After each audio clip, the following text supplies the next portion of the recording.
Ada pengumuman dari Pak Bupati yang harus diulang-ulang tiap Jumat. Silakan nonton, jangan lupa kasih like and share. Nanti Pak Eko. Saya pergi ceramah di Palopo. Saya pergi ceramah di Palopo. Dikira singgah sopir kencing. Waktu saya pergi tertidur Pak di belakang. Begitu singgah mobil, saya lihat, mana ini sopir? Kulihat, kencing. Saya turun, dia turun pintu kanan, saya turun pintu kiri. Begitu saya kencing duduk, dalam hatiku sekalinya ndak nak tahu kayak ini turun. Weh benar lah, weh Pak.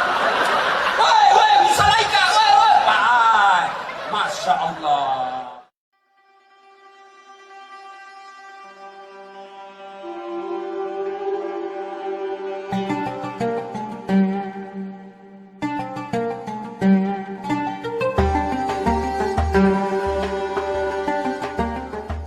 Assalamualaikum warahmatullahi wabarakatuh. Nasta'inu ala umurid dunya waddin. Ashhadu an la ilaha illallah wa ashhadu anna Muhammadan abduhu wa rasuluh. Allahumma salli ala sayyidina Muhammad wa ala alihi wa sahbihi ajma'in. Amma ba'd. Faqad qala Allah subhanahu wa ta'ala fi kitabil karim wa huwa asdaqul qailin.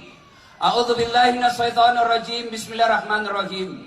Ya ayyuhalladzina amanu taqullaha haqqa tuqatih wa la tamutunna illa wa antum muslimun. Wahai orang-orang yang beriman, bertakwalah kalian kepada Allah dengan sebenar-benarnya takwa, dan janganlah kalian mati kecuali dalam keadaan beragama Islam. Ayat ini Jumat-Jumat dibacakan khatib. Dek nasakato bajuma eko dek nabaca bukat iya. Kenapa ayat ini penting? Apabila di kantor bupati ada pengumuman dari Pak Bupati yang harus diulang-ulang tiap Jumat, pasti itu pengumuman sangat penting. Ayat ini Jumat-Jumat dibacakan khatib, berarti ayat ini sangat penting, dan rasa-rasanya ayat ini sangat sulit diterima oleh akal sehat. Jangan kamu mati, berarti mati kau yang ngatur. Weh, jangan kau mati ya, berarti mati mau-maumu. Mau atau tidak, tiba saatnya pasti mati. Orang kaya, mati. Orang miskin, mati. Raja-raja, mati. Rakyat biasa, mati. Terus dimase, jangko dulu bos. Orang bagus ini bapak. Kalau bukan beliau tidak ketemu kita di sini. Kita justru didoakan sehat-sehat ya. Semua mati, berarti yang jadi masalah bukan mati. Yang jadi masalah illa wa antum muslimun, kecuali kalian mati dalam keadaan beragama Islam. Ayat ini Jumat-Jumat, berarti Allah ingin informasikan kepada kita, orang Rapang, kau mengaku Islam, lahir kau Islam, agamamu Islam, nikah syariat Islam, tapi belum tentu kau mati dalam keadaan Islam. Adakah orang Islam mati kafir? Banyak. Siapa mereka? Contoh gini aja, aku marah. Contoh gini. Gaspol. Sabung ayam. Banyak juga di sini. Beling-beling. Baik didapat sama polisi. Dikejar sama polisi. Jangan lari. Masih lari. Jangan lari. Masih lari. Polisi tidak bisa kejar. Kenapa? Polisi besar perutnya. Kuliah polisi besar perutnya, tidak nyambung juga ini. Terpaksa polisi tembak peringatan ke langit. Duh, masih lari, tembak 2 kali. Duh, masih lari, tembak peringatan 3 kali. Masih lari, terpaksa dilumpuhkan. Duh, tembak kakinya, kepalanya nak kena. Saya tanya temanku yang polisi, bos, bagaimana caranya kakinya aku tembak, kenapa kepalanya nak kena? Nah bilang soalnya waktu ditembak dia jongkok begini Ustaz. Nggak kena aku cilaka. Ini polisi film India, bukan polisi Indonesia. Polisi Indonesia orang baik. Jangan kau musuhi polisi. Woi, bapak kira enak di Indonesia kalau tidak ada polisi? Saya kasih kau contoh, anak muda. Woi, dicuri motormu. Siapa kau cari? Makanya jangan kau polisi. Ayo, hilang mobil, siapa cari? Pak Imam. Nggak ada apa ini. Ayo, Bu, rumah dirampok, harta dijarah, anak gadis diperkosa, suami dibunuh. Bu, ibu rekam pelakunya, difoto pelakunya, ibu tahu orangnya, datang ke polisi. Tolong Pak polisi, ini pelakunya, kejar dia, tangkap dia. Apa nak bilang polisi? Mohon maaf, baru saja polisi bubar. Saya pergi ceramah, macet, tidak bisa maju mobilku, tidak bisa mundur. Saya baca surah Yasin, 2 kali hatam, dah goyang-goyang mobilku. Begitu datang polisi lalu lintas, selesai. Makanya jangan musuh polisi. Kita bisa tablik akbar seperti ini karena juga polisi ikut bantu kita. Makanya jangan musuh polisi. Pun kalau ada polisi yang minta-minta uang di jalan, biar anak SMP nak minta juga uangnya. Kau melanggar, kau dah lihat ini rambu-rambu. Saya lihat je Pak. Kenapa kau melanggar? Saya tidak lihat Bapak. Kenapa kau tidak lihat saya? Bapak sembunyi di tikungan. Kalau kau biasa pasif-pasif ini di tikungan. Pacetong ini polisi film India. Bukan polisi Indonesia, polisi film India. Ini polisi kita orang baik. Ini sekarang ada Pak Waka di sini. Takbir. Makanya jangan musuh polisi, bos. Nih. Waqalaidan. Bismillahirrahmanirrahim. Ya ayyuhalladzina amanu dukhulu fis-silmi kaffatan wa la tattabi'u khutuwatis syaitan innahu lakum adu mubin. Wahai orang-orang yang beriman, bertakwalah kalian, masuklah engkau ke dalam Islam secara sempurna. Dan janganlah engkau ikuti langkah-langkah setan, karena sesungguhnya setan itu musuh kalian yang nyata. Musuh kalian bukan polisi, musuh kalian bukan ulama, musuh kalian bukan anggota dewan, musuh kalian bukan pemerintah, musuh kalian adalah setan, di mana setan itu musuh yang nyata bagi kalian. Ketika Bapak Ibu menerima undangan untuk acara ini, setan menggoda kita, "Nggak usah kau datang, nggak usah kau datang, becek, hujan tadi, jamaah kau datang." Itu setan menggoda kita. Alhamdulillah Bapak hadir di tempat ini, berhasil menggalakkan setan yang ada di rumah. Apakah setelah duduk di tempat ini setan menyerah? Tidak, nah godaki lagi. Jangan kau pegang, jangan kau dengar ceramah, jangan kau dengar ceramah, pegang HP-mu, pegang HP-mu, pegang HP-mu. Maka orang yang pegang HP kena godaan setan. Simpan saya dulu HP-mu cilaka. Saya WhatsApp namami na urus. Talikan aku tahu gitu begini, mau sekali dilihat HP baru. Simpan dulu HP-mu, simpan dulu. Ibu-ibu, woi. Ibu-ibu yang pegang HP, saya doakan suaminya kawin lagi. Kencan namanya di bapak. Simpan dulu. Mohon izin, kalau bisa jangan ada yang siaran langsung. Boleh? Bisa? Jangan ada siaran langsung. Bisa? Nah itu biasa kita salah ngomong kalau kita siaran langsung. Makanya simpan itu Pak, jangkit dulu siaran langsung. Bisa? Kalau mau lihat ceramahku ini, tenang, dalam 1-2 hari ada channel YouTube saya hadir di tempat ini. Silakan nonton, jangan lupa kasih like and share. Nah itu Pak Eko. Dik, sudah? Ibu. Itu di Makassar saya lagi ceramah, ada ibu-ibu, nah belakangi Kak Pak. Dalam hatiku, mak boko itu. Harusnya ada orang ku ceramah, dah belakangi Kak. Ternyata nambil HP-nya. Mas selfie. Baru nak tulis di Facebooknya latar belakang das atlatik. Saya nak jadikan background. Dia Bu, kok kira Kak kok bunga? Lihat itu nanti ibu-ibu lihat. Kalau selesai ceramah itu nak kecarki. Selfie dulu Ustaz, selfie dulu. Terpaksa dilayani, kalau tidak nak update status sombong. Selfie makin, ulangi Ustaz. Kabur Ustaz, 1 kali Ustaz, kaburi dalam hatiku. Biar kau ulang 10 kali, nah mukamu yang kabur.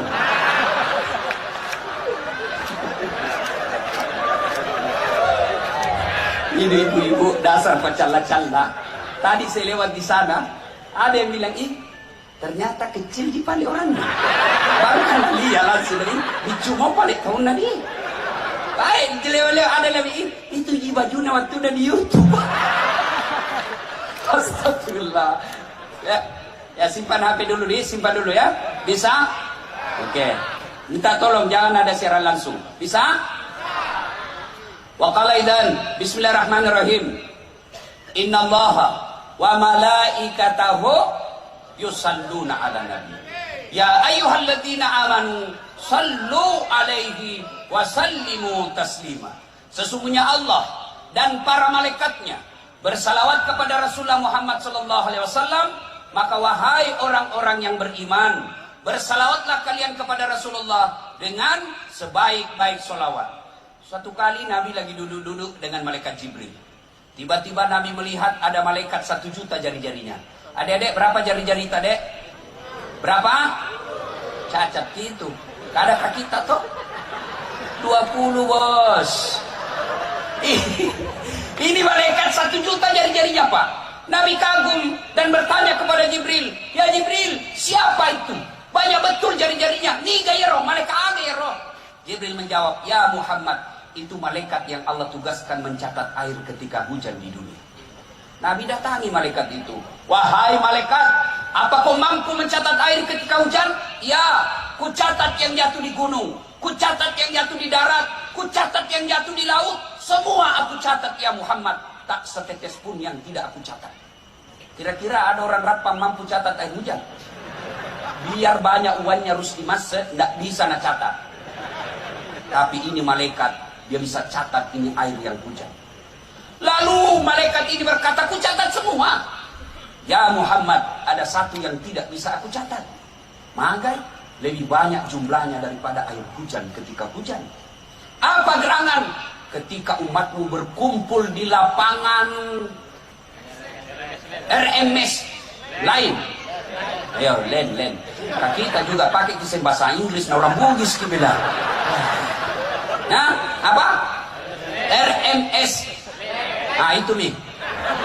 Nah, ketika umatmu berkumpul di lapangan tersebut, lalu mereka bersalawat bareng-bareng, saya tidak bisa mencatat betapa banyak Allah turunkan kemuliaan di tempat itu.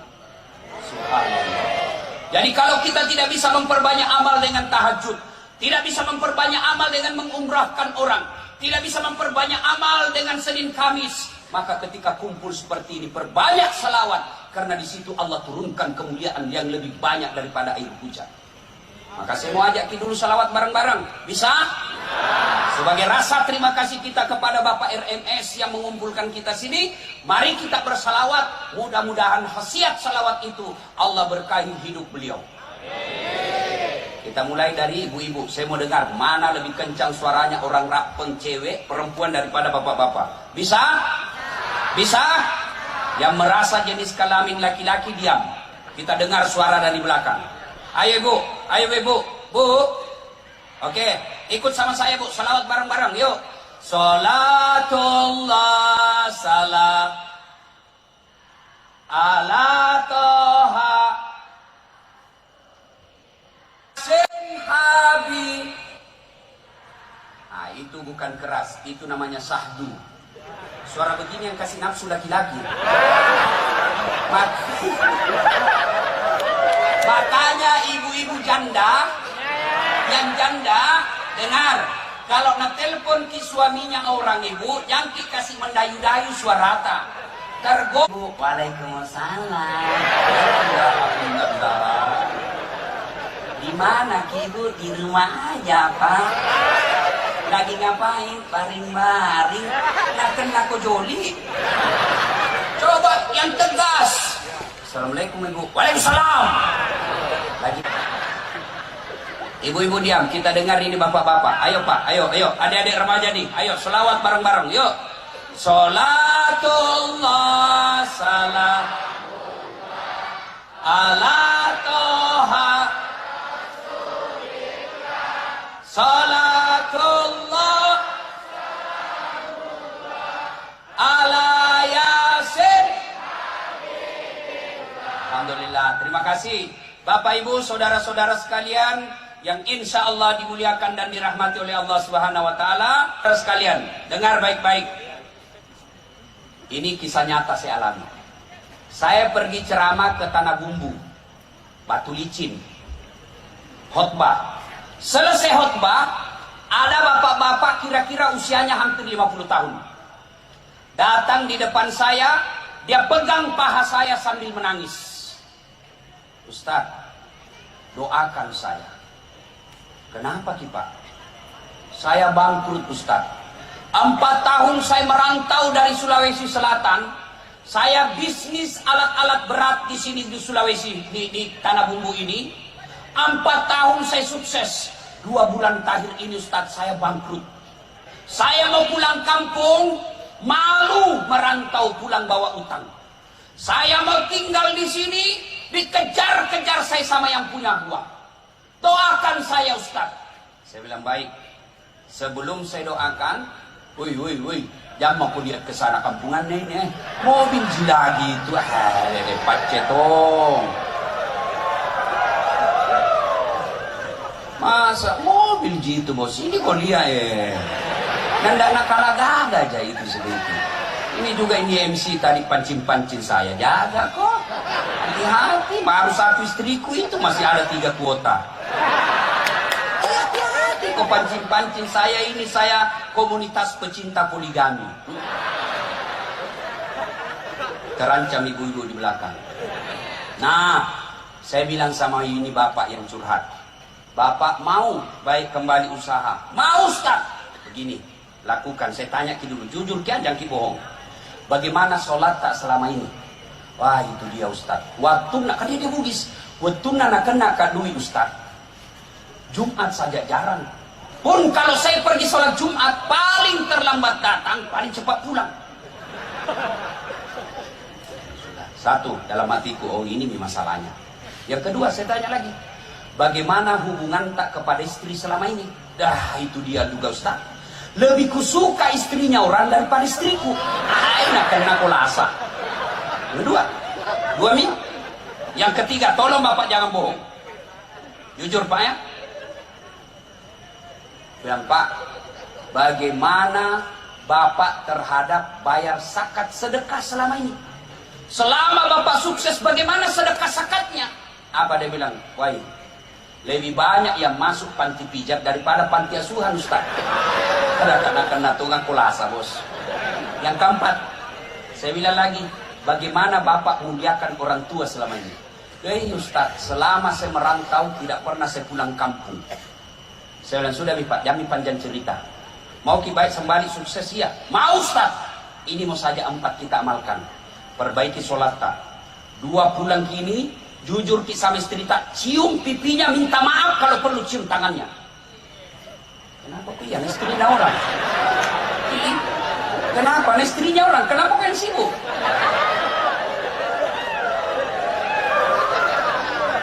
Tiga, saya bilang, Pak, kalau masih ada rezeki kita, bayar zakat yang tertinggal. Yang keempat, pulang kampung ki, datangi orang tua tak, minta maaf, cium kakinya kalau perlu. Saya kasih ki waktu 2 bulan. Kalau sudah kita lakukan 4 ini, 2 bulan tidak berubah menjadi baik hidup tak, telepon kak katai kak das atlatif ustaz pembohong. Karena banyak saya kasih terapi begitu. 1 minggu berlalu. Jumat, setelah 2 minggu berlalu, Jumat selesai khutbah Jumat, dia telepon, bunyi menelpon. Ustaz Dasat, ya Pak, masih ingat sama saya? Dalam hatiku, siapa tahu ini merasa saya ingat. Banyaknya orang telepon nggak itu tiap hari. Yang mana Pak?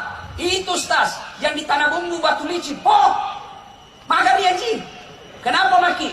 Alhamdulillah Ustaz, lunas utangku. Wah, hebat. Bahkan Ustaz dia bilang, besok hari Sabtu saya mau ke Surabaya. Beli apa? Beli itu mobil yang seperti itu di belakang banyaknya RMS. Apa itu yang begini? Apa namanya itu? Hah? Itu saya pernah bayangkan, enaknya itu dipakai pergi ceramah. Kalau macet ada mobil. Ini kok. Coba. Subhanallah. Lalu dia bilang lagi, Ustaz, baru-baru Kak ditelepon, dia bilang lagi, Ustaz, saya akan ke Berau membeli kebun sawit ratusan hektar. Doakan saya. Dia pernah lagi telepon saya, Ustaz, saya akan beli kapal penangkap ikan yang besar sekali. Subhanallah. Lunas utang-utangku, Ustaz. Kembali saya sukses sekarang. Padahal baru 2 minggu. Saya tanya, apa Bapak lakukan? Ustaz, setelah kita ketemu, langsung saya pulang, Ustaz. Saya jual semua hartaku yang tersisa. Lalu saya pulang kampung. Saya cium kakinya ibuku minta maaf. Saya cium istriku, ku minta maaf, ku cium tangannya. Kenapa nak kau sibuk semua istrinya orang? Apalagi ku bayar zakat sedekah, Ustaz. Alhamdulillah, sampai sekarang masih sukses dan berjaya. Ini kisah nyata yang saya alami dengan Bapak Haji itu. Alhamdulillah, rahasianya 4. Ini muka-muka ini saya lihat semua, muka-muka yang penuh masalah. Apalagi yang paling depan di sini, banyak semua masalahnya ini. Ini bupati masalahnya mau 2 periode. Masalah semua ini, bos. Betul. Dia datang di sini ketemu Rusdi Masih, besar masalahnya. Percayalah, Pak. Percaya. Semua orang punya masalah. Sudah 2 periode selesai masalahnya, ditangkap KPK. Bukan yang di sini, bukan di sini. Ayo, adik-adik sekalian, apa masalahmu dulu waktu kuliah? Mau ke sarjana. Sudah sarjana selesai masalahmu, mau kau jadi pegawai. Sudah pegawai selesai masalahmu, mau tong kepala bagian. Sudah kepala bagian, mau kepala dinas. Sudah kepala dinas, mau sekda. Sudah sekda, mau bupati. Sudah bupati, mau 2 periode. Sudah 2 periode, mau jadi gubernur. Itu tidak jadi dilarang dalam agama. Tidak dilarang, lakukan aja semua itu. Ustaz, Bapak kira bukan masalah itu, Ustaz? Banyak masalahnya itu, Ustaz, Pak. Ngatur jadwal, sudah ditentukan, tiba-tiba RMS menelpon, mengancam. Aduh, susah ini, Pak. Iko bawan na Ustaz, pahami. Kung kato pole pura ni mapasa paleho dek mo pole, kumanipah na Ustaz. Saya bilang, kenapa Bapak pasang paleho na melumpak ki ACC? Makin naman intimidasi, Pak. Kadang-kala kita ditipu. Ustaz, pergi ceramah, Ustaz. Karena saya tidak pakai manajer, Pak. Saya tidak mau nanti dibilang kayak artis saja. Di mana? Ini Ustaz, dari bandara ke situ bagaimana caranya? Ustaz, dari bandara ke pelabuhan dulu 1,5 jam Ustaz. Biasa. Terus naik speedboat lagi, Ustaz. Paling lama 2 jam. Sama daerah Kalimantan. Oke, siap. Turun. Sampai pelabuhan. Katingting. Kalau speedboat, kami itu katingting sama speedboat. Kalau speedboat, kalau katingting, toko. Kadang-kadang dalam hatiku, hatiku sih, Kak. Sudah 2 jam kuliah jamku, belum sampai. 3 jam, belum sampai. Aku bilang, Haji, kita bilang itu hari 2 jam, Ji. Ini mau makin 4 jam belum sampai. Dia bilang, Ustaz, sebenarnya ini 9 jam. Kenapa Bapak bilang cuma 2 jam? Dia bilang, kalau saya 9 jam, pasti Ustaz tidak mau datang. La haula wala quwwata illa billah. Saya pergi ceramah di Palopo. Saya pergi ceramah di Palopo. Dikira singgah saya sopir kencing. Waktu saya pergi, tidur, Pak, di belakang. Begitu singgah mobil, saya lihat, mana ini sopir? Kulihat, kencing. Saya turun, dia turun pintu kanan, saya turun pintu kiri. Begitu saya kencing duduk, dalam hatiku sekalinya tidak tahu kayak ini turun. Woi benar lah, woi Pak. Woi, Musalaika, woi. Masya Allah, Pak. Jam 1 subuh. Semua mobil saya kasih lewat, tidak ada mobil saya. Saya mau teleponku ikuti mobil. Ada lagi anak muda singgah, saya mau telepon sopir. Jangan kau ketawa silakan. Senang ini kalau saya sial. Ada anak muda pinjam HP-mu, baru sadar, nggak ku hafal nomornya sopir. Pasrahlah saya di pinggir jalan. Semua mobil ku kasih lewat, nggak ada. Yang ke Makassar nggak mau singgah, yang ke Palopo nggak mau singgah. Kenapa? Saya pakai putih-putih waktu itu. Nggak, aku bilang, nggak kira kali pocong ini. Jadi saya mau nekat, saya di tengah jalan mau begini. Saya, nggak kira betul kan nanti saya tarik dulu. Jam berapa dia pulang Pak? Baru sadar, waktu azan. Allahu Akbar, san subuh, balik ini sopir.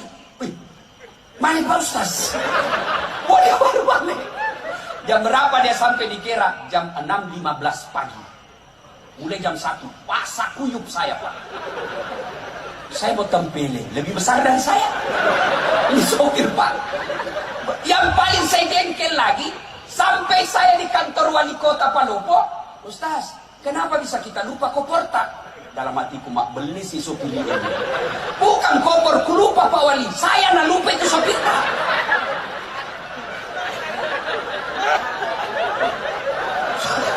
Sudahlah saya ceramah. Selesai ceramah, mau mak pulang. Itu lagi sopir datang. Aku bilang, Pak Wali, saya maafkan ini sopir tak, tapi jengkel kalian bukan. Sudah dah selesai, jangan dibawa Kak. Tapi apa hikmahnya? Honorku ditambah. Uang capek bos. Makanya waman yusri yusro. Bersama dengan kesusahan pasti ada kemudahan di dalamnya. Tidak ada orang tidak ada masalahnya. Semua orang punya masalah. Bohong kalau ada orang tidak ada masalahnya. Coba, semua kita punya masalah. Orang mati saja ada masalahnya. Mati Pak. Apa masalahnya? Mau dikubur. Bayangkan kalau dikubur, tidak dikubur Pak, tidak ada orang mau datang di desa itu. Semua orang punya masalah. Maka ketika ada masalah, yang pertama solusinya, pada jeni sempajamu bos. Cari tamati kau bisa sukses kalau kau tidak sholat. Saya kasih contoh. Pak RMS waktu bupati ada ajudannya sampai sekarang. Coba kalau Pak RMS panggil ajudan. Ajudan, biar itu ajudan lagi makan kuaci, sanggarak pelah. Ajudan langsung lompat, siapa perintah. Kira-kira berani Pak ajudannya RMS. Ajudan, tunggu dulu Pak. Bilang aku dia injak lehermu. Coba Pak, itu manusia. Begitu takutnya kita sama manusia. Tapi begitu Allah panggil kita, hayya 'alas shalah. Woi, sini kok sembahyang. Tapi apa kita jawab? Tunggu. Tidak cukup situ, Allah panggil kita lagi. Hayya 'alal falah. Dasar, sini kok, saya kasih kau kemenangan. Bapak tahu artinya hayya 'alal falah? Sini saya kasih kau kemenangan. Jadi bapak-bapak yang memenang pilkada, jawab itu azan. Jangan makin pergi kasih uang orang 300.000. Nggak laku itu Pak.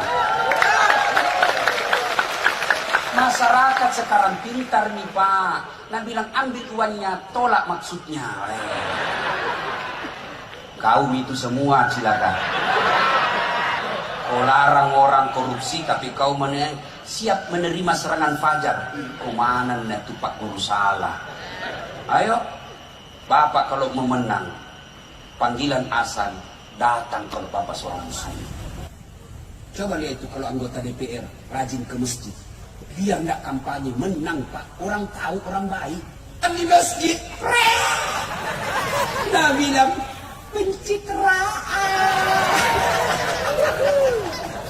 Gaspol atau rem-rem? Gaspol atau rem-rem? Dengar Pak Rusdia, mereka yang bilang. Saya hanya menyampaikan aspirasi. Pak, ayo, ada masalah saudaraku, datang kau beribadah kepada Allah. Kecil buat Allah kasih kau jadi anggota DPR. Kecil. Kecil buat Allah kasih kau bupati. Kecil buat Allah. Apa susahnya Allah? Orang hidup dia bisa kasih mati. Lihat kekuatan Allah di balik kasus corona. RREC ngomong tidak bisa, negara paling kuat, serang apapun negara kami paling siap sekarang. Baru corona dikasih, dah, tiarap mana negara bos. Kecil buat Allah. Maka kalau kau mau jadi anggota DPR, jangan kau cari muka sama manusia. Jangan cari muka sama wali kota, capek. Cepat. Dongok. Ya, ada PNS di sini. Jangan mau kau cari muka sama dia, bos. Percaya, perbaiki sholatmu, bos. Saya sudah sholat, Ustaz. Betul Bapak sholat, tapi tidak ikhlas. Hayya 'alas sholat, asar lagi. Barusan duhur, kau tidak ikhlas. Saya sholat, Ustaz. Betul kau sholat, tapi kau main-main. Allahu Akbar. Bismillahirrahmanirrahim. Iyyaka na'budu wa iyyaka nasta'in. Ihdinas siratal mustaqim. Siapa ajar kau sholat makoti kollo? Kau ketawa karena kau begitu cilak. Allahu Akbar.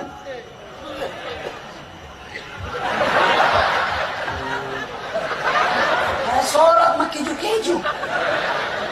Saya sholat, Ustaz. Kenapa hidupku susah? Betul ibu sholat, tapi celanamu itu juga kau pakai kencing.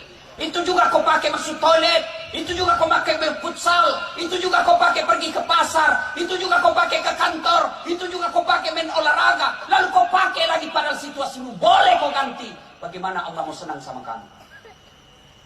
Mau saja menghadap sama bupati kita pakai parfum kalau perlu yang palsu. Dipinjam ikat pinggangnya orang supaya kita berwibawa. Mau kau ketemu Allah pakaian seadanya. Boleh, tapi menunjukkan kalian tidak serius ketemu dengan Tuhan. Ada ibu-ibu tanya, Ustaz, boleh orang tidak pakai BH orang sholat? Boleh sah, tapi masa tega ketemu Allah tidak pakai BH? Bapak ketemu saja bupati tidak pakai BH, apa enak?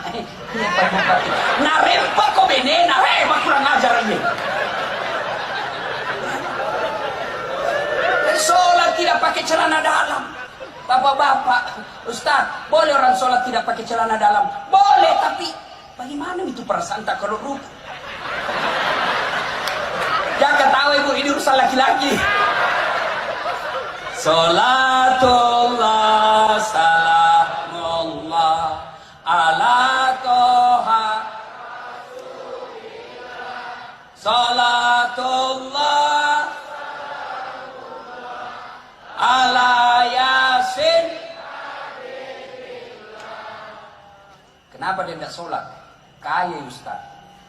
Ada kala kaya Nabi Sulaiman. Itu Nabi Sulaiman Pak, 1 hektar pekarangan rumahnya. Apa kerikilnya? Emas. Paling orang kalau rapeng dulu Pak, kalau dia kaya giginya dia kasih emas. Tidak ada orang kasih emas kerikil rumahnya. Sulaiman alaihissalam kerikil rumahnya emas. Kenapa dia tidak sholat? Selebriti Ustaz, cakep, cantik, terkenal. Ada kala gagah Nabi Yusuf. Allah ciptakan kegagahan di dunia 1100. Khusus Nabi Yusuf 64% Allah kasih. 64%. 34% berapa? 36% Allah kasih siapa? Siapa? Nabi Muhammad, Nabi Adam, Nabi Idris. Yang 1% siapa? Kita ini manusia biasa. 1%. Nah ambil mie tukul. Dia Claudia Sintabella, Nisa Sabian, Rusdi Masjid, Das Atlati. Berapa mami didapat bos? Bagaimana bisa dibayangkan bagaimana gagahnya Nabi Yusuf? Sehingga ketika Yusuf alaihissalam, ibu-ibu dikasih pisau, suruh ngiris-ngiris bawang. Ibu-ibu, iris kok bawang. Yusuf alaihissalam masuk. Masuk Nabi Yusuf, lewat di depan ibu-ibu yang iris bawang. Dia tidak sadar, dia iris tangannya karena lihat gagahnya Nabi Yusuf. Tangannya dia iris. Kita lewat, jangankan tangan, bau sakulu. Yusuf cakap tetap beribadah kepada Allah. Kenapa sih dia tidak sholat? Bupati Ustaz, tinggi pangkatnya, wali kota, anggota DPRI. Ada yang kalah pangkatnya Rasulullah Muhammad SAW. Beliau adalah penghulu para nabi. Beliau adalah panglima perang saat itu. Beliau adalah presiden kalau sekarang ini. Bukan cuma membawahi Madinah, tapi beberapa berdua taklukan Islam pada saat itu. Beliau tetap sujud beribadah kepada Allah. Agapi? Kenapa dia tidak sholat itu adek? Sakit Ustaz. Ada kala sakit Nabi Ayub alaihissalam. Ayub alaihissalam seluruh anggota tubuhnya dimakan oleh ulat. Melenting-lenting ulat dari pipinya, dari pahanya, hati dan lidahnya saja tidak dimakan oleh ulat. Tapi beliau tetap sujud beribadah kepada Allah. Coba. Tidak ada alasan Pak. Kalau orang gagah, terus di masjid, anggota DPR, bupati, tidak sholat, orang masih bilang, ya banyak uangnya, banyak kapalnya, kaya, terkenal, tinggi pangkatnya, bupati dia, bebas rumahnya, banyak mobilnya, ya wajar. Bah, sudahlah, paling tidak dunia dia sudah dapat. Nah, untuk ini nona, kita pengangguran, tidak ada kerja, rumah kontrak-kontrak, tidak terkenal, muka jelek, bau kalepak. Kau tidak sholat lagi, ke laut kau jadi tude dongok. Yang ketawa serius orang ini. Satu, ada masalah, perbaiki sholat. Kenapa itu balik tetangga Ustaz? Hari Jumat saja dia sembahyang. Itu pun paling terlambat datang, paling cepat pulang. Assalamualaikum, lompat nih. Wah, proyeknya Ustaz jalan terus. Masuk dia ambil caleg, menang misalnya Ustaz. Banyak duitnya, tapi tidak sholat. Betul itu yang kita lihat. Tapi apa yang Bapak tidak tahu? Istrinya selingkuh. Apa yang Bapak tidak tahu? Anaknya 3. 1 pengedar, 1 pengisap, 1 kawin lari di bawah bandar. Apa yang Bapak tidak tahu? Dia di rumahnya, di kantor dia hebat. Semua orang takut sama dia. Siapa Pak? Hebat di kantor, di jalan dia hebat. Sampai di rumahnya Hello Kitty. Iya Bu, kita jepale Bu. Wah, diintimidasi sama istrinya. Baru 1 jam keluar. Di mana kau Pak? Di mana kau? Ada jadi. Di mana kau? Telepon lisu kau. Tajam di balik Bu, tajam aja macam kutu. Banyak duitnya, tinggi pangkatnya, tapi takut sama istrinya. Ayo Pak, tak ada guna. Banyak duitnya Ustaz, tapi apa yang Bapak tidak tahu? Dilarang makan nasi. Duit 7 miliar dilarang makan nasi. Saya pernah pergi ceramah ke Italia. Tahu Italia? Tahu? Hah? Tahu Italia? Tahu? Si dendreng belok kiri terus lagi. Hah? 2 hari kasih saya roti, pizza. Saya bilang makanan apa ini? Saya ini orang Bugis bos. Carikan nggak nasi. Nggak mempan, nggak goyang perutku kalau roti. Biar kau kasih ke 1 baskom. Carikan nggak nasi. Baru 2 hari saya sudah setengah mati. Ini dilarang makan nasi, dilarang makan daging, dilarang makan gula, dilarang makan garam, dilarang makan ayam, dilarang makan ikan. Apa jadi sana makan? Ubi rebus. Duitnya 7 miliar. Rumahnya mewah, nggak bisa tidur dalam rumah. Mobilnya mahal, tapi stres di atas mobil. Mati kiri, mati kiri, reng, mati kiri. Itu kalau kau tidak sholat bos.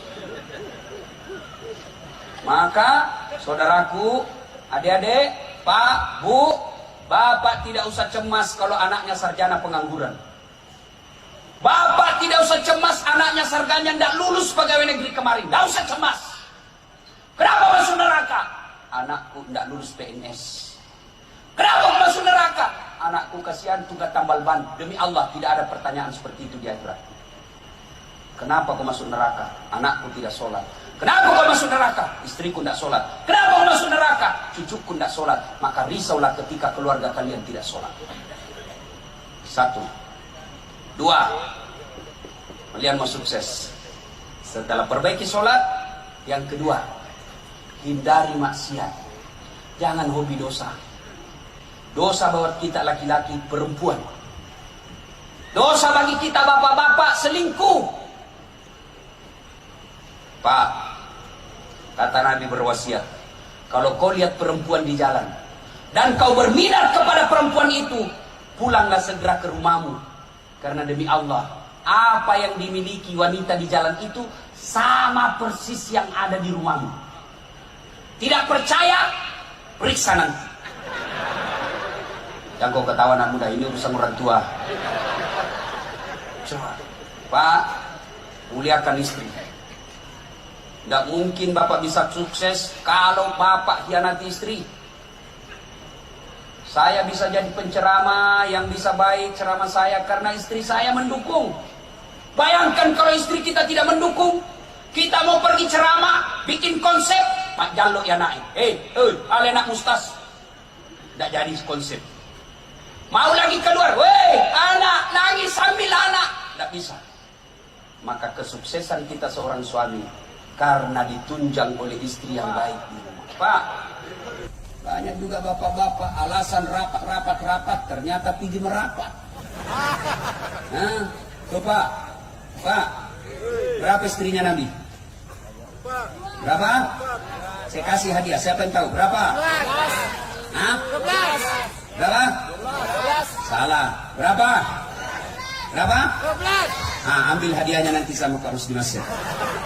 11. Dari 11 istri Nabi, tidak ada satupun yang pernah mengatakan, saya menyesal menikah dengan engkau Muhammad. Tidak. 11 istri Nabi. Kita satu distrita menderita lahir batin. Bagaimana mau sukses? Maka bapak kalau mau sukses, muliakan istri. Bagaimana Rasulullah memuliakan istri beliau? Satu, beliau tidak pernah memanggil nama istrinya. Tidak pernah dipanggil Khadijah, tidak. Beliau panggil, ya Ummul Mukminin, wahai ibunya orang Islam. Khadijah dipanggil Ummul Mukminin. Aisyah tidak pernah dipanggil Aisyah, lokomai, mari kau, tidak. Aisyah beliau panggil, ya Humairah, yang kemerah-merahan pipinya. Karena memang Siti Aisyah merah di 5 pipinya. Bapak anggota dewan, bapak calon bupati, mau sukses, muliakan istri di rumah. Mulai besok panggil istri kita dengan panggilan kasih sayang. Wahai istriku yang termancung hidungnya di lorong 3. Nah, yang tidak mancung hidungnya Ustaz, lehernya sering dilihat. Tidak bagus juga lehernya, giginya kau lihat.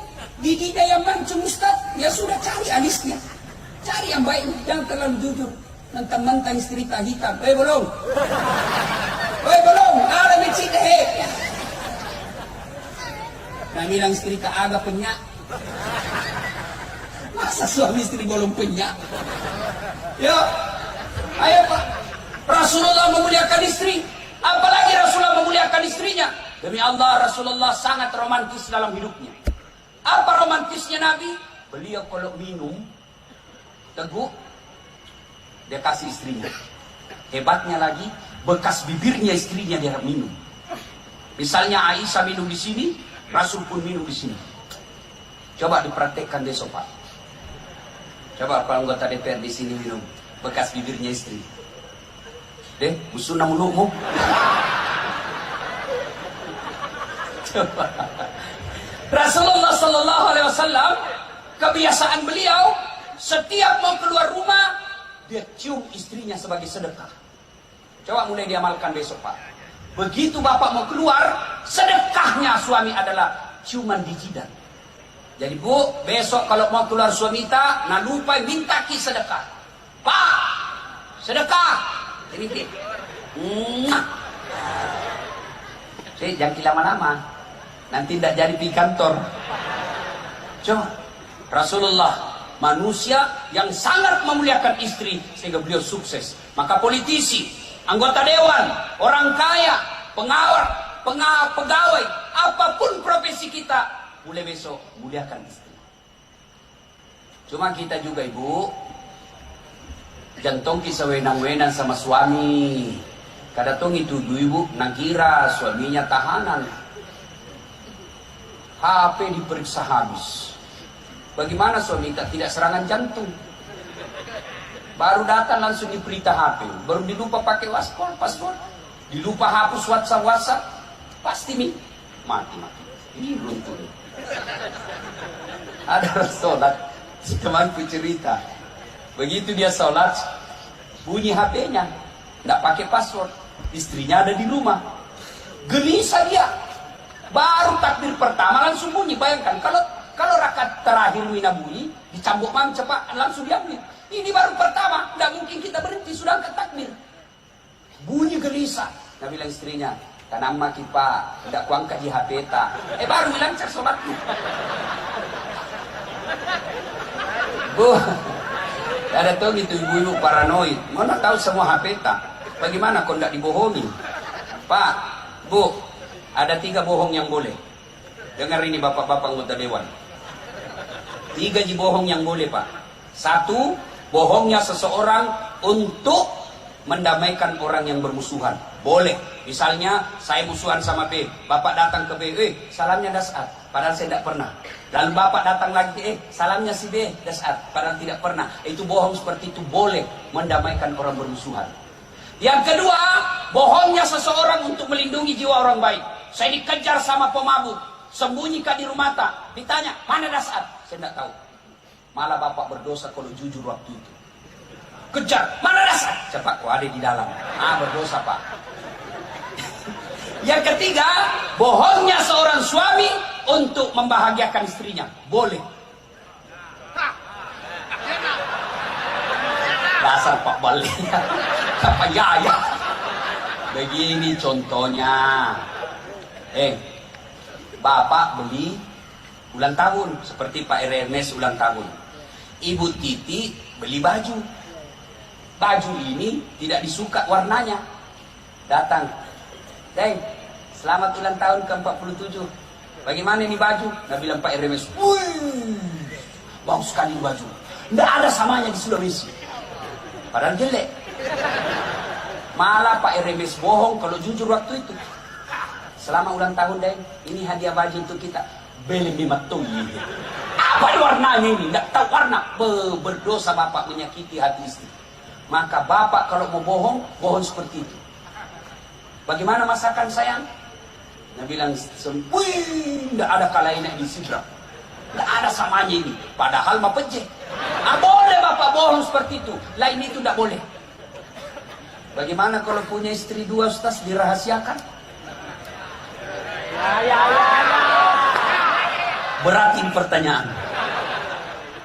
Bilang kita saja begini. Kenapa Kusain? Selama ini saya tidak tahu ada istrimu. Baru balik ada istrimu saya tahu sekarang. Bilang makin begini. Sayang, ku sayang kau jadi kurahasiakan. Saya tidak mau sakiti perasaanmu. Jadi kurahasiakan. Nah Allah takdirkan hari ini kau tahu. Mau milih apa? Ini takdir burukmu. Kau harus percaya qada dan qadar. Mau kau marah tempelin mak. Tapi percayalah sayangku, engkau tetap menjadi ratu dalam istana hatiku. Baru ambil berlian, kasih pegang, baru peluk bawa ke tempat tidur, berhenti marah. Coba perhati pak. Kalau barani gini. Jadi bapak saudara-saudara sekalian, ibu mau sukses juga suami, dukung suami. Bagaimana caranya? Ibu-ibu jangan makin berkeliaran di jalan. Pergi suami tak sosialisasi, kita bantu dengan apa? Pagi-pagi sholat duha, jam 8 sholat duha. Selesai sholat duha, WhatsApp suami tak, Pak, jangan menghalalkan segala cara dalam pilkada ini. Allah sudah takdirkan siapa yang akan menang. Yang Allah nilai hanya kegiatan dan usaha tak. Tidak ada yang sia-sia di sisi Allah. Kalau kita datang bersilaturahmi, sosialisasi itu pahala silaturahmi namanya. Jangan makin cemas, sudah Allah tentukan. Saya doakan kita yang terbaik buat kita Pak. Salam sayang selalu dari istri tak di rumah. Senangnya perasaan. Saya kalau naik SMS kayak begitu mamanya cek.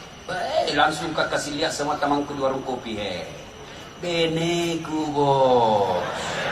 Enak perasaan. Pernah kita SMS begitu istri tak Pak? Pernah? Paling SMS yang kau lupa sehingga beli telur. Yang ketiga, kalau mau sukses, kata Nabi yang saya kasih ini rahasianya. Yang ketiga apa? Yuk, keluarkan zakat dan sedekah. Bapak tahu kenapa Bapak Haji Rusdi Masih bisa kokoh dan besar seperti sekarang? Karena beliau dermawan. Banyak uangnya memang Ustaz. Biar banyak uang bos, kalau seke tidak ada gunanya. Apalagi ini calon-calon bupati jalalu ki seke. Dek gaga topo itu seke itu, percaya ki Pak, tidak ada orang suka orang pelit. Saya tanya ki, senang anggota DPR yang pelit atau dermawan? Dermawan. Senang calon bupati yang pelit atau dermawan? Dermawan. Senang tetangga yang pelit atau dermawan? Senang suami yang pelit atau dermawan? Semua senang dermawan. Tidak ada orang suka orang pelit. Bahkan orang pelit sekalipun, demi Allah tidak suka sama orang pelit. Belanja kopi rumah seke ki, padahal dia juga seke. Nah, tapi dengar baik-baik Pak. Bapak kalau mau menyumbang, jangan kasih orang 200.000 dari orang ke orang, karena itu namanya money politik. Bapak nyogok. Di samping Bapak melanggar undang-undang pilkada, juga nak tunggu kok malaikat nanti kalau mati kok. Sogok namanya. Lalu bagaimana caranya Ustaz? Bawa ke masjid. Luruskan saja niat. Orang pilih ki, alhamdulillah tidak terpilih. Selama masjid itu dipakai beribadah, Bapak dapat transferan amal meskipun Bapak sudah jadi arwah. Bangun panti asuhan, bangun jembatan, itu sedekah. Tapi kalau uang per orang kita kasih 300-400 ribu, belum tentu nak pilih ki, yang pasti Bapak sudah dapat dosa. Tidak enak didengar ini Pak, tapi harus saya sampaikan. Siapa suruh kau undang enggak? Ya, Bapak juga jangan memeras. Siapa? Aman Pak. Yang penting terlihat pawan Pak. Aman nih, aman nih. Sekalinya datang 400.000, nah lupa tadi orang janji. Innal munafikina fid-darkil asfali minan nar. Sesungguhnya orang munafik itu keraknya neraka na tempati. Siapa? Mereka tim sukses yang menyalahgunakan dana. Kayak ini tim sukses juga maka solang-solang. Disuruh bikin baleho 5, 2 jina bikin. Hilang 3. Begitu ditanya mana, nah kena angin padahal tame kantong. Ya, bersedekahlah Pak. Demi Allah tidak ada orang bangkrut gara-gara sedekah. Tolong carikan orang saya di Sidrap bangkrut gara-gara bangun sedekah. Demi Allah tidak ada. Saya kasih pengalaman. Saya tidak mau cerita orang lain. Saya mau. Hari Ibu kemarin, saya resmikan masjid. Saya hadiah ulang tahun Hari Ibu. Hari Ibu, ibu saya kasih masjid. Itu kurang lebih hampir lebih dah 2 miliar duit saya habis. Asli hasil dakwah. Ada orang jamaah ki, kalau mau ki bantu kak, undang ceramah kasih ke honor. Jadi Allah balas berkali-kali lipat, luar biasa. Sudah itu balasan Allah pertama, ada pengusaha panggil saya pergi umroh, bukan lagi bisnis kelas, first class. Begitu saya tidur, saya biasa, gak bisa kak tidur di sini bos. Itulah kamar paling mahal. 20 juta itu Ustaz. Saya bilang ini gak bisa saya cari yang murah-murah. Uang kami itu 20 juta saya cari yang murah-murah. Dia bilang kau tuh Ustaz makin rokok tuh. Ketemu lagi saya sama orang pengusaha. Dikasih lagi saya banyak Masya Allah. Setelah saya bangun itu masjid, luar biasa itu namanya, seolah-olah itu keran rezeki. Bukan dalam bentuk duit, tapi luar biasa. Banyak sekali bantuan Allah orang kasih. Maka bersedekah Pak. Malam ini saja saya dapat rezeki. 1 dari Pak Sahrudin, bebek 1.000. Dari Pak Dirjen tadi, traktor. 1 lagi tadi dari apa namanya itu? Pak Sangking yang mesin. 3. Baru Kak duduk-duduk ini. Terus di Masek yang ulang tahun saya dapat rezekinya bos. Maka Pak, kalau Bapak mau kaya, jangan suka minta-minta. Tidak senang Allah menjadi umat peminta-minta. Jangan Pak. Kenapa Bapak miskin? Karena Bapak mental miskin. Apa mental miskin? Suka minta-minta. Bersedekahlah. Jangan lewati maghrib sebelum Bapak bersedekah. Allah tidak lihat 100.000.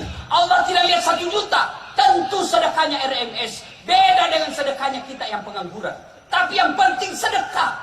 Mau 100.000, mau 10.000, bahkan 1.000 rupiah pun jangan lewati maghrib kecuali bapak sudah bersedekah. Maka bapak-bapak calon anggota DPR yang gagal, periksa. Barangkali bapak selama ini malas bersedekah. Calon bupati yang hadir, sedekahlah pak. Tapi jangan ke rumah satu-satu orang. Bangunkan masjid. Kalau bapak non muslim, bikinkan rumah ibadah umat bapak. Insya Allah, Allah kasih. Lalu kalau tidak menang, sangka baik, sangka baik. 2014 di Makassar. Kalau Ustaz tidak, cuma beliau lebih banyak suaranya dari saya. Saya tidak kalah pak, sangka baik. Saya tidak jadi wali kota, tapi saya bisa ceramah wali kota dimanapun di Indonesia ini. Allah kasih yang terbaik. Jangan pernah sangka buruk. Sudah sumbang masjid, panti asuhan, bangun ini, kalah. Allah yakin pak, bukan di situ tempat yang baik. Allah punya tempat yang baik.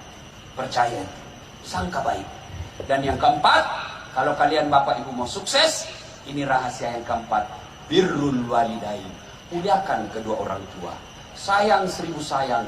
Kadangkala kita manusia sibuk memuliakan kepala camat, sibuk memuliakan kepala dinas kita, sibuk memuliakan dirjen kita. Tapi orang tua tak di kampung tidak pernah kita sapa dalam seminggu.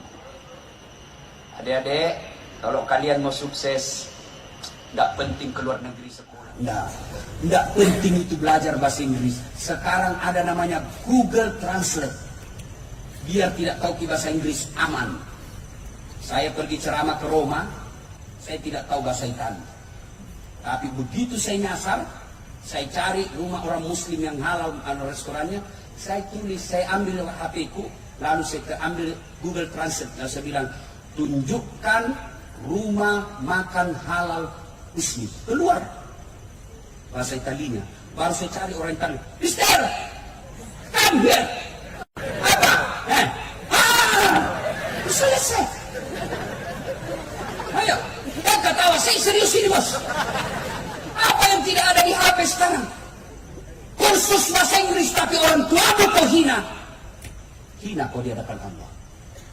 Anggota DPR 4 periode, bupati 2 periode, tapi kau tidak tahu muliakan orang tuamu, kau yang hina di hadapan Allah kelak. Tidak ada gunamu di hadapan. Tidak ada bandingnya kemuliaan ilmu kita. Tapi apa yang kita cari? Barakakna pungallahu ta'ala. Kau pungallahu ta'ala barakaki jama-jama tak. Kecil terpilih 2 kali. Muliakan orang tua. Imma yablughanna indakal kibra ahaduhuma au kilahuma fala taqul lahumā uff wala tanharhuma wa qul lahumā qawlan karima. Allah. Jadi bagaimana prakteknya Ustaz? Saya ingat waktu saya masuk pilkada, kan begitu PKS lamar saya bilang tunggu dulu Pak, saya belum iyakan, saya pergi dulu ke ibuku di kampung. Datanglah saya jam 1 dini hari karena besok pendaftaran terakhir. Saya datang, saya jelaskan, nelekat toy mencaci pejabat karena tidak kubilang wali kota, tidak mengerti. Pejabat, apa kata ibu saya? Ajak nak, nanti ke kutu polisi. Karena yang ada di benak mama saya, pejabat ini banyak ditangkap. Saya yakinkanlah begini, sudah. Apa dia bilang saya? Iko mau pale nak, tapi dek na lemuk nyawaku, dek nama pecin nyawaku, kamu pigawi. Itu jawaban ibu saya. Saya yakin itulah penyebabnya saya. Tidak, suara saya tidak memenuhi syarat untuk menang. Bapak-bapak, mau menang Pak, jangan maki kiri kanan cari restu. Datang saja muliakan orang tua. Sudah dapat kantong partai, aman, muliakan orang tua. Adik-adik, mau ke sukses, muliakan orang tuamu. Tapi sayang 1000 sayang anak-anak kita sekarang lebih hormati pacarnya daripada bapaknya. Kalau bapaknya kasih tahu, apa kita Pak, ini tamatang SD, gak tau tesen. Sekalinya cowoknya terserah jika kita mami. Nah ibu bapak saudara-saudara sekalian, pilih 4 resep. Sholat ditunaikan dengan sebaik-baiknya. Hindari maksiat, muliakan istri atau suami. Bayar zakat sedekah. Dan yang keempat, muliakan orang tua. Apabila keempat hal ini kita lakukan, maka Allah janji maqamam mahmuda. Saya angkat derajatnya. Derajat di dunia, insya Allah derajat di akhirat kelak. Inilah tausiah kita, mudah-mudahan ada manfaat.